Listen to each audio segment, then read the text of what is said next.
Hi, my name is Ed, one of the health professionals here at Regency. Today I'm going to show you 7 key exercises for weight management. These exercises are going to help you increase some muscle mass, decrease fat, strengthen your bones, ligaments, and also when used in conjunction with a really good diet, this is going to help you manage and even lose your weight. Okay, so what we're going to do first is establish what it is that is a key component of one of these exercises. These exercises all use as many muscles as possible because I'm not going to expend many calories just using my bicep muscles. So I'm going to have to use as many as possible. So for example, the first exercise is a lunge. Now a lunge is you're going to stand with your feet shoulder width apart and parallel to each other. You're going to step forward, in this case with my left leg, and I'm bending down here to 90 degrees in both knees. Now you can see I'm using these muscles, these muscles, these muscles, and if we bring the hands in, I'll be using my shoulder muscles as well. So almost all the muscles in the body. So this is a really kind of high value exercise for expending calories, for getting all the muscles going, and for keeping the leg strong, which is key as we age. All right, so it's going to look like this. You're going to step forward with one leg and go down, push back to where you came from. So give this a go with me. This is just like a warm-up for you and also an introduction to the exercises. And then we're going to go for the other leg. Okay, so you're going to keep going. So the left leg, then the right leg. All right, so in a subsequent video, I'm going to put this together for you into a follow-along workout. And we're going to make it a little bit harder. We may even use some weights. So I want you to imagine you're holding weights in your hands and you're just going to take your hands up above your head and back. Now, that may be enough for some of you. Lifting your hands up like this for 10 repetitions may actually tire out your shoulders. If it's not, then you just put some weights in there. Okay, so that's the lunge, introduction to the lunge. Next movement is called a burpee. Now, burpee is another high value exercise that almost uses every single muscle in your body. All right, so it looks like this. You're going to stand, again, feet parallel, shoulder width apart, and look down at the ground. And you're going to take your hands down to the ground. From here, you're going to take one leg back, then your other leg back. Then you're going to do a push-up. Now, if you struggle with push-ups, you can put your knees down on the ground and modify it, no problems. From here, you're then going to step forward, back into that crouch. You're going to go up, jump, and back down. And as you come back down, you would repeat the movement. Now, jumping may not be for everyone. You may have sore knees. You may have some other issues that mean you can't jump, no problems. All you need to do is just go up onto your toes, okay? So I'm going to show you 2 variations. One, an easier variation, and then the next one will be a harder variation. This is the easier one. Okay, so do this with me. So you're going to go down onto your hands, take one leg back, other leg back, knees down, modify push-up, step forward, hands up onto your toes, and then you'd repeat. Okay, that's the easier version. Now for the harder version. You're going to go down, both legs go back at the same time, chest goes down, both legs come back in, up, and then repeat.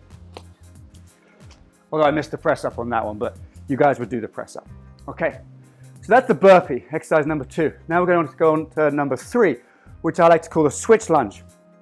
So we're now familiar with a lunge, 90-90, but to make it more dynamic, we're actually going to take the legs and we're going to swap them back. So you come up and down, okay? So let's do that with me. Take your left leg forward, get into that lunge position, you're high. You go down, 90-90. As you go down, you explosively come back up and you switch your legs around. Okay, we can actually bring the hands into this one in a similar way that we did before. This time I would just go from the shoulders and I would take them up in this position. You go down and you go up.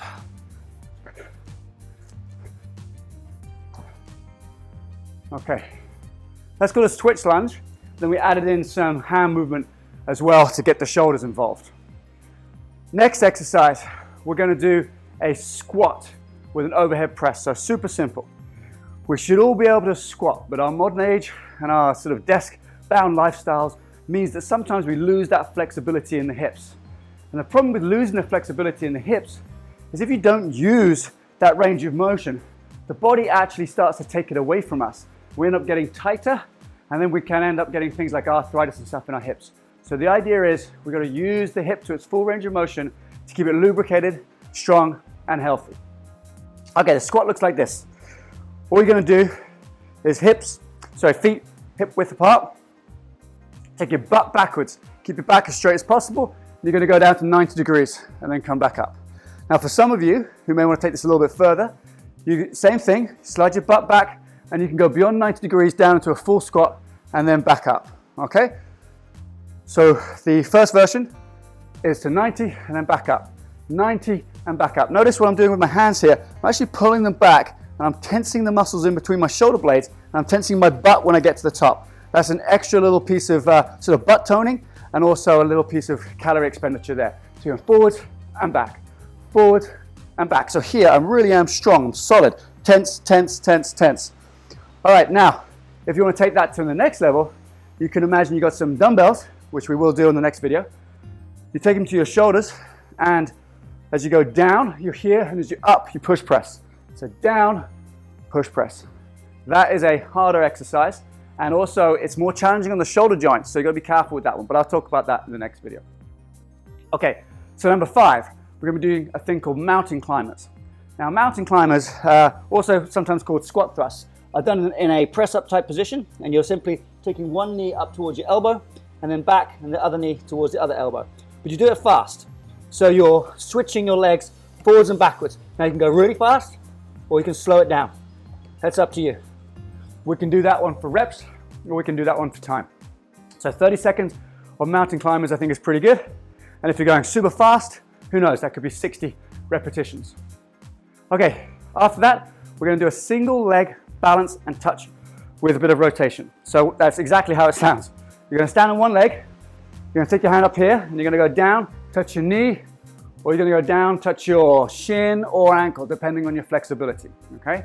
So I've got my back foot on the ground here for a bit of support, and I'm using all the muscles on my back. As I'm coming up, you can imagine that this hamstrings and butt is working, my muscles across my back are working, and the muscles on the back of my arm are working as well. To make it a little bit more challenging, try and keep this foot off the ground. So you're here, that foot goes backwards to counterbalance you, and then you can come through, bring that knee up here. So this is a little bit more dynamic, a little bit more kind of sport oriented, but it involves the balance. Now, balance is something that we lose as we get older. It's a trainable skill. So the more you train it, the less you lose, and the more you train it, actually the more you can gain. The importance of this exercise is that it includes the balance as well as the strength component, because that's something that can really trip us up, literally, when we get old. Okay, the last thing we're going to do is the plank. Now, some of you may have come across the plank before. It's a very simple exercise. You're going down to your elbows, hands spread, shoulders and elbows the same width apart, hands spread. You're going to have your shoulders, hips, knees and ankles in a line. Now you can hold that for time, 30 seconds to a minute is good. But if you want to take it up a level, you're going to lift one leg up, okay? And then you do that 15 seconds and the other leg 15 seconds. Let's take it up just one more level. You're going to go into a push-up type position. Try not to let your shoulders sink in the push-up. You want to bring your shoulder blades apart and have that middle part of your back kind of popping up in between your shoulder blades. Now from here you can lift one leg up, but then I want you to move it dynamically, forwards and backwards. Try not to get too much movement in your lower back, but definitely moving into your hip. And that really stimulates those muscles around the core and through your hips. Which again, the hip strength is super vital to have good hip strength as you age. You know, when you get into 60s, 70s and 80s, it's the hip strength that will go, and that plus a loss of balance means you fall. And the falls are something that really kind of gets that older generation. So we don't want to do that. We want to maintain those skills. You want to train those skills, keep strong in the bones, keep strong and flexible in the hips all the time whilst managing your weight.